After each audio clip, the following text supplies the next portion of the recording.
তুই কি একাচোরা ছিলি? একটু, হ্যাঁ। মানে এখন আমি একদম একদম উল্টো। একদম উল্টো হয়ে গেলাম। মানে ক্লাস 9, 10, 11 এর পর থেকে আমি একদম উল্টো হয়ে গেলাম। 9, 10 পর্যন্ত না আমি কারোর সাথে স্কুলে যেতাম, একা, একা স্কুলে যেতাম। তোমার একটু মুখচোরা ছিলাম। ডায়েরি লিখতাম। আর যে যেখানে যা ভালো হচ্ছে সেটা আমাকে করে ফেলতে হবে। বুঝতে পেরেছো? এইখানে শুনলাম যে ফোমো ছিল, ফিয়ার অফ মিসিং আউট নাকি? সে দেখো তখন অত বুঝতাম না। তখন বুঝতাম না, এখন বুঝতে পারি না। কি জানি একটা একটা কিছু ছিল নাকি হয়তো। পারফরমেন্স করতে হবে একটা কিছু।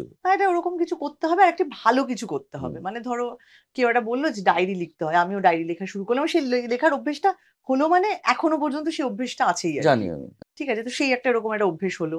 বই পড়া মানে, মানে একটু কাউকে কিছু ভালো কিছু করতে দেখলেই, ধরো সেটা আমার প্ল্যান নয় বা আমার আইডিয়া নয়, তোমাকে আমি দেখছি যেটা কিছু করতে ভালো, সেই ভালোটা আমাকে খুব অ্যাট্রাক্ট করতো। হুম।